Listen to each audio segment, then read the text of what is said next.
My name is Randall, and I am 62 years old. My heart was pounding in that formal conference room, the scent of mahogany blending with my son's soon-to-be ex-wife's expensive perfume. Everyone was waiting for what they believed was a certainty. $45 million was about to go to my only son, David. But only I and the paper in the old lawyer's hand knew the tsunami of truth that was coming. Before we step into the room where everything changed, tell me where you're listening from. And if you've ever placed your absolute trust in the wrong person, tap that subscribe button. This journey isn't just about money, it's about what we truly leave behind. The portrait of my wife Eleanor isn't hanging in some grand gallery. It lives in the quiet dust motes dancing in the afternoon sun of our old living room and the smell of old paper and coffee that still clings to her favorite armchair. I met her in a used bookstore. She was the librarian, and I was a young accountant hopelessly lost in the poetry section. Her eyes weren't just kind, they were intelligent, a deep hazel that seemed to hold entire stories. She didn't just give me directions to Walt Whitman, she asked me why I was looking for him. That was our life, not rich in things but dense with substance. Our dates were picnics with library books. Our first home was a little bungalow. We fixed up ourselves learning plumbing from library manuals and painting the rooms colors with names like Dawn Reflection. When David was born, it was like the sun decided to take up permanent residence in our house. Eleanor was a natural mother, patient, gentle, but with a spine of steel. She taught him about kindness by leaving seed for the winter birds, about honesty by always returning the extra change if a cashier made a mistake. Her secret passion was stained glass. She turned our small, unused back shed into a studio. I'd hear the gentle tap, tap, tap of her glass cutter late into the night. She'd spend hours selecting each piece, leading them in copper foil, her brow furrowed in concentration that would melt into pure joy when she held a finished section up to the window. "Look, Randall," she'd say, light painting her face in rubies and sapphires. "Every broken piece has value. You just have to find where it fits. Then it shines." As David grew, a shadow crept in. He became embarrassed by her hobby. In high school, when she wanted to make a panel for his school library, he begged her not to, saying it was tacky. I saw the flicker of hurt in her eyes, quickly buried under a mother's understanding smile. He went off to business school and came back speaking a new language of leverage, ROI, and brand perception. Our modest but happy home became the shack. My steady, reliable accounting career was a dead-end job. Eleanor would just listen, her hands busy with her glass, saying little. In her final year, the cancer moved fast. David visited, but his stays were short, punctuated by phone calls about deals and meetings. I remember one evening walking past the guest room to get her some tea. His door was ajar, his voice a low, confident murmur. "Relax, Chloe, it's all set. Mom's estate is substantial. That old house is on prime land, too. I'm the only heir." I froze, the mug warm in my hand. The word heir sounded so cold, so transactional in the house where he'd learned to ride a bike. In her last weeks, she was frail, but her spirit was a fierce, quiet flame. She tried to talk to David about things that mattered, about legacy not being a number in a bank. She once took his hand and pressed a small, cobalt blue piece of glass into his palm, a leftover from a project. "This is a piece of my sky, David," she whispered.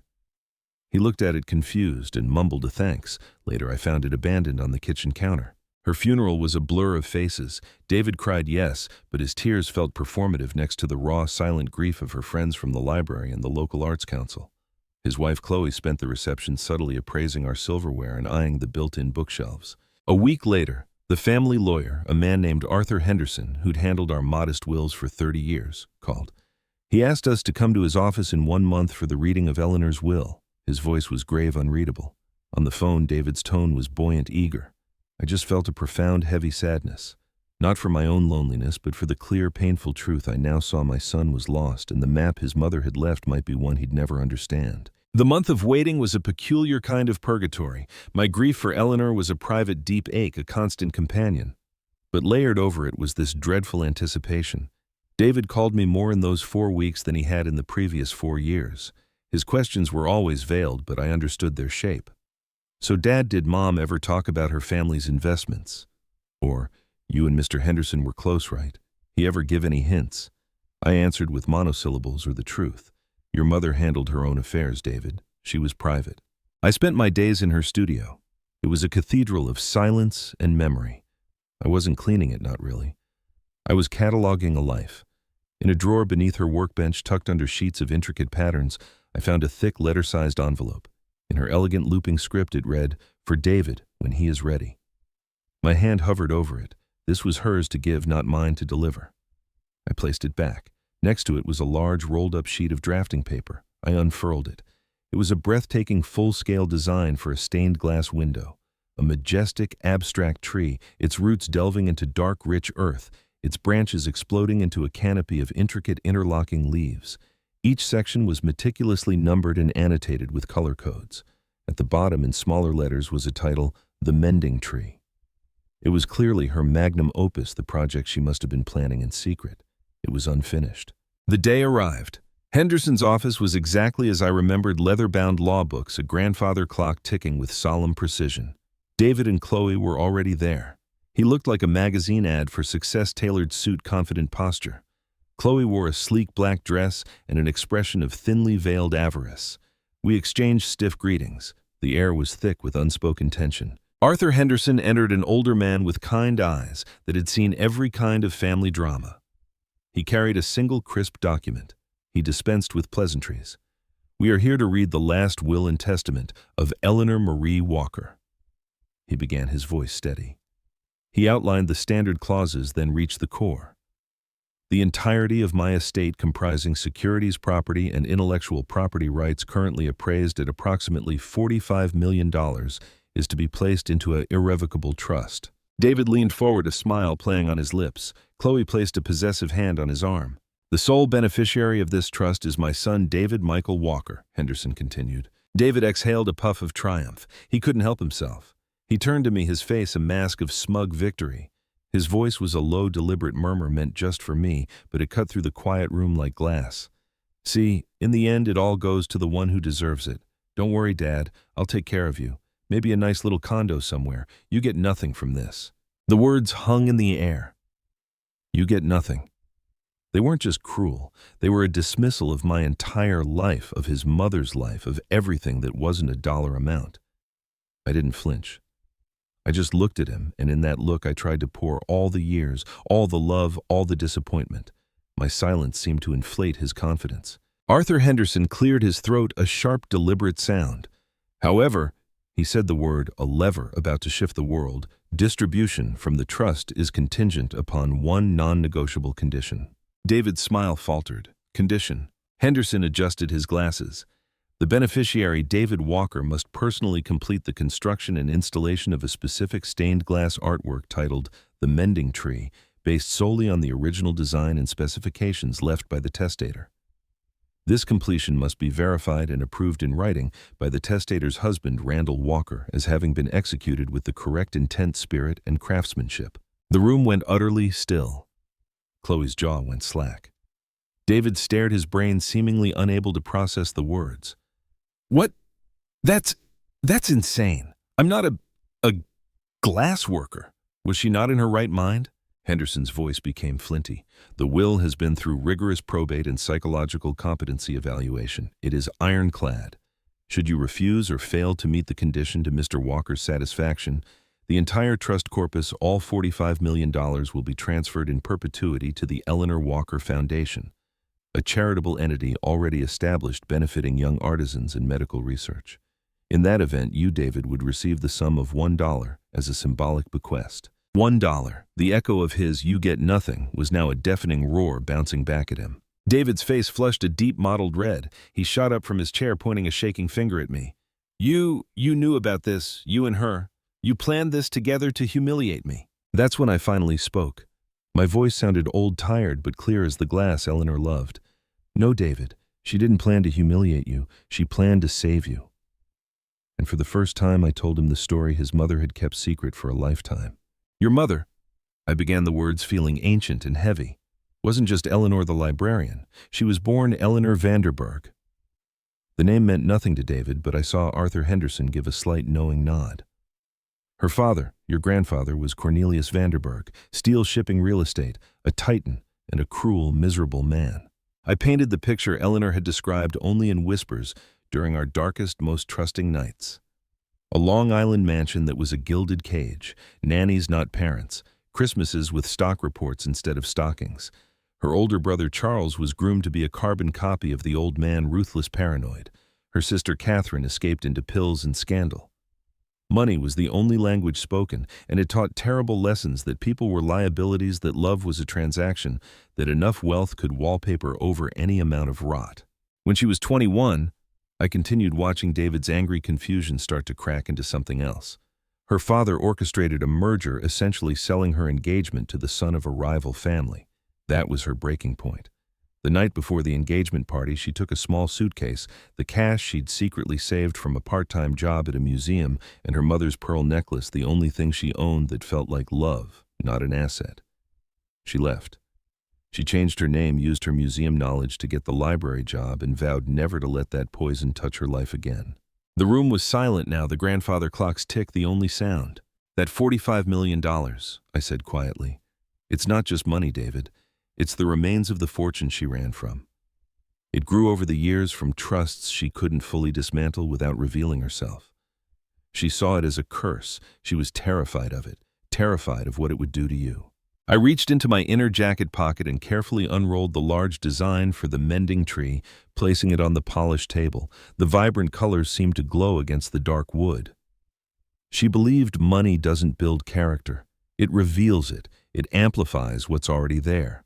This, I said, my finger tracing the tree's trunk, was her final lesson.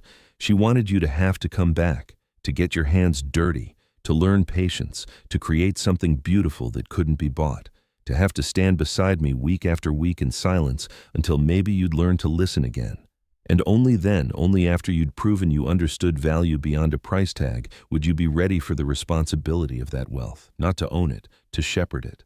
David had sunk back into his chair, all the fight gone out of him. He looked at the design, then at his hands, soft manicured hands that had never known calluses. The words, "You get nothing," and $1 were now a cruel joke he had told on himself. The grand future he and Chloe had whispered about, the waterfront property, the yacht. The status evaporated, replaced by the daunting, incomprehensible image of cutting glass and soldering lead. Chloe stood up abruptly, the chair legs screeching on the floor. "This is absurd. David, this is a sick game. We're not playing it." She looked at him, waiting for him to join her in righteous indignation. When he just stared blankly at the table, her expression hardened into contempt. "Fine. Waste your life. I'm not wasting mine." She snatched her purse and walked out, the click of her heels fading down the hall. And then there were the three. The dust settled in the sunbeam from the window. David finally spoke, his voice a hollow whisper. "So what now? I take the $1 and walk away." Arthur Henderson closed the folder. "That is your legal right."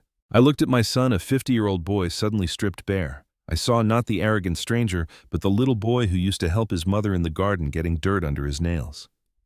"Or," I said, my own voice thick, "you could try, just for a month. Come to the shed with me on Saturdays, see what it's about."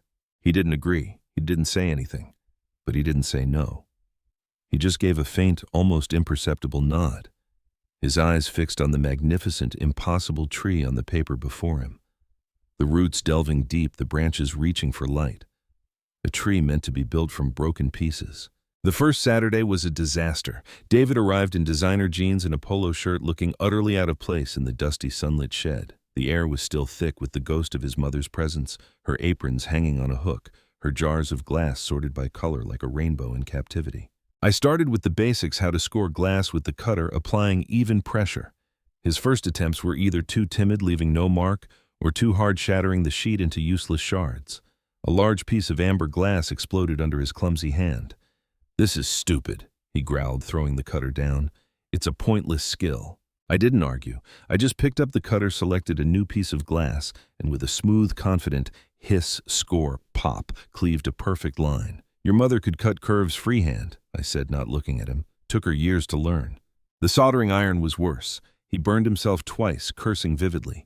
He fumbled with the spool of lead, came bending it out of shape.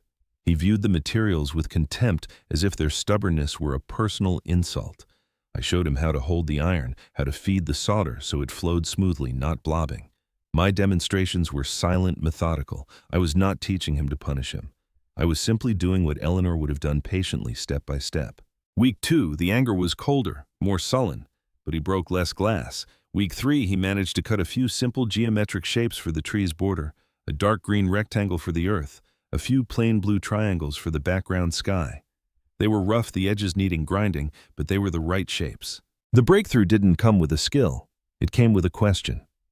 We were taking a break, sipping water in the late afternoon light. He was staring at a jar of red glass, a particular vibrant scarlet she called Cardinal's robe. He didn't look at me when he spoke. Why did she love this so much? It's just colored sand. I put my cup down. It's light made solid, I said, repeating her words. She said glass was the most honest material. It has to be broken to become useful. And then when you put it together, it doesn't hide the seams. The lead lines are part of the story. They show where it was broken and where it was healed. She thought people were like that. He was quiet for a long time. Then, tell me about the day I was born. So I did. I told him about the blizzard, how the car got stuck, how we almost didn't make it to the hospital, how Eleanor, in tremendous pain, had joked about naming him Snowdrift, how when they finally placed him in her arms, she looked not at him, but out the window at the raging white world and said, "Look, Randall, a blank canvas." David listened, his shoulders slowly unhunching. The next weekend he arrived earlier. He didn't ask about the trust or the money. He pointed to a complex, multifaceted leaf section on the design. How would she have cut this? We talked about pattern tracing, about grain in glass, about choosing which lines to cut first. It was the first real conversation we'd had in a decade that wasn't about money status or guilt. One afternoon, while rummaging for a specific grinder bit, he knocked over a small wooden box on a high shelf. It spilled its contents, hundreds of tiny glass offcuts, the leftovers from decades of projects. And among them, glinting cobalt blue, was the small piece his mother had pressed into his hand on her deathbed. He picked it up, holding it between his thumb and forefinger, turning it in the light. He remembered. And then in the quiet shed, surrounded by the evidence of her life's love, this man in his 30s, my son, began to weep. Not the performative tears of the funeral, but deep shuddering sobs of regret and loss. He cried for the mother he hadn't understood, for the years he'd wasted, for the man he'd chosen to become. I didn't go to him. I just kept working, giving him the privacy of his grief. It was the most sacred sound I'd ever heard. From that day, everything changed. David was no longer a reluctant student. He became an obsessed apprentice. He bought books on stained glass history, on techniques. He spent evenings studying the color annotations on Eleanor's design, understanding she wasn't just picking red but warm autumn crimson for this leaf, deep garnet for that one to create depth and movement. He learned that light passing through blue and yellow glass nearby would create a green glow on the wall, a magic his mother had planned. We fell into a rhythm. He did the hard physical work of cutting the large complex pieces for the tree trunk and main branches. My older, steadier hands handled the most delicate, intricate leaf patterns. We worked in a companionable silence for hours, broken only by the sound of tools and the occasional question or observation. "The lead came for this curve needs to be stretched first," he'd say, "or this yellow is too transparent. We need the opalescent one here to reflect the light back." He moved out of the sleek apartment he'd shared with Chloe and into a modest rental. The divorce proceedings started, but he seemed detached from them, his focus elsewhere. He took a part-time job as a development coordinator for a community arts nonprofit. His first job not chosen for a bonus structure, but for a mission statement. He came home with paint on his shoes and stories about after-school programs, not stock tips. The project took us 18 months of weekends and evenings. There were setbacks. A major panel cracked during soldering and had to be entirely remade. But David didn't rage. He just sighed, measured the glass again, and started over. The tree grew in our shed section by heavy, glittering section. Finally, the day came for installation. Eleanor had arranged it all in her will. The piece was to be installed in the atrium of the new public library wing, a building she had quietly helped fund. A small crane hoisted the massive crated panels. David and I, along with professional installers, worked for 2 days securing it into the steel framework she had specified. On the morning of the reveal, we stood back as the foreman removed the protective coverings. The winter morning sun, low and strong, streamed directly through the east-facing window. It was breathtaking. Light exploded through the tree. The deep earth tones grounded the space. The trunk, a mosaic of browns, ambers, and gold, seemed to pulse with energy. The thousands of leaves in every shade of green with flashes of ruby gold and amber cast a dancing, dappled light across the white marble floor, exactly like sunlight through a real forest canopy. In the very center, at the heart of the tree where the design was most abstract, the light pooled in a radiant, warm glow. People gathering in the atrium fell silent, then began to whisper in awe. David and I stood side by side, not speaking. His face was illuminated in the colored light, tears tracing clean lines through the dust on his cheeks. He wasn't looking at the money the window represented. He was looking at his mother. He finally saw her. After a long time, he said, his voice choked but clear, "I understand now." I believed him. The next week, I wrote the letter to Arthur Henderson. I, Randall Walker, hereby certify that my son David Michael Walker has fulfilled the conditions set forth in the last will and testament of Eleanor Marie Walker. The artwork, The Mending Tree, has been completed with the correct intent, spirit, and craftsmanship. He has learned the lesson. The trust was activated. But the man who received access to $45 million was not the man who had mocked me in that lawyer's office. There was no lavish spending spree. David asked to meet with me and Arthur Henderson. Around our old kitchen table, now scarred with solder burns and glass cutter nicks, we talked. He proposed using the bulk of the capital to endow the existing Eleanor Walker Foundation, focusing its grants on arts education for underserved schools and funding for early career craftspeople. Another portion would establish a network of community makerspaces called the Mending Tree Workshops, where people could learn skills like woodworking, pottery, and of course, stained glass. He wanted only a modest stipend for himself, enough to live simply and continue his work at the nonprofit. A year later, at the inaugural gala for the foundation, David stood before a crowd of donors, artists, and community leaders. He didn't speak from a polished, impersonal podium speech. He spoke from the heart. He told them about his mother, the librarian. He told them about his own journey of greed and blindness. He told them about the words, "You get nothing," and the humbling, healing power of a piece of cobalt blue glass. He confessed his failures as a son and his gratitude for a second chance. He didn't offer a public apology to me. Instead, he turned and met my eyes from across the room, and the gratitude and love there was an apology deeper than any words. He moved back into the old bungalow with me. We fixed up the place together properly this time. He took over his mother's studio not as a shrine, but as a working space.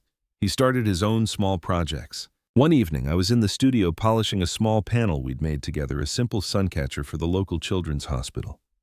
The light was fading. I went to the locked drawer in her old desk. I took out the envelope, the one that had waited for so long. For David, when he is ready. I knew without a doubt that he finally was. I found him in the living room under the glow of the reading lamp, a book open on his lap. I held out the envelope. "This is from your mother, for you."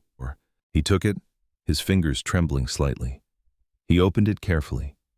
Inside were several sheets of her stationery covered in her familiar script. He began to read silently, then aloud, his voice growing stronger. "My dearest David, if you are reading this, it means you have finally seen the light through the broken pieces. That is all I ever wanted. The money is not a prize. It is a test, and it is a tool. I give it to you not to own, but to manage with compassion and wisdom. Use it to mend things as you have learned to mend glass, build beauty, foster kindness, be a steward, not an owner." She wrote about her own father's coldness, her fear that the poison of that wealth would touch him. She wrote about her joy in creating and making something that would outlast her. And then the final lines, "And please take care of your father. He is the most patient man I have ever known. He loved you through everything, even when you couldn't feel it.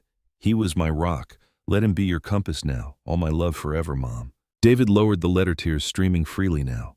He looked at me, and for the first time since he was a small boy, he got up, crossed the room, and wrapped his arms around me in a deep, wordless embrace. The "I'm sorry" was in the strength of his hug and the dampness on my shoulder, in the years of silence finally broken. Later, I sat in the new library atrium in a pool of colored light from The Mending Tree. Children ran through the dappled patterns on the floor, laughing, trying to catch the red and green lights on their hands. I watched them, and I understood Eleanor's final profound lesson. Love isn't always soft. Sometimes the most loving act is a boundary. It's a condition. It's the courage to say no to the easy path, to risk being hated in the desperate hope that the person you love will find their way back to their own goodness. My silence in that lawyer's office wasn't weakness. It was faith. Faith in her plan, and a flicker of hope for the man my son could still become. The greatest legacy isn't in a bank vault. It's in the light we cast into the hearts of others long after we're gone. Eleanor didn't leave David a fortune. She left him a journey that led him back to himself and back to me. and she left me the quiet, immeasurable peace of seeing the broken pieces of my family not just glued back together, but fused into something stronger and more beautiful at the seams. And I realized, the thing you think you're getting nothing sometimes turns out to be everything that truly matters. So what about you? Have you ever been in a situation where an inheritance or a promise turned out to be something completely different than you expected? What did you learn from it? Share your story in the comments below. I read every one. If this story of a mother's love and a second chance resonated with you, please give this video a like. It helps others find these important conversations. And if you want to join us for more stories about life, family, and the unexpected lessons we learn along the way, make sure to hit that subscribe button and turn on notifications. Finally, if you know someone who might need to hear this message today, please share it with them. Thank you for listening, and remember, sometimes the most valuable things aren't handed to us. They're built by our own hands with patience and with love. Take care.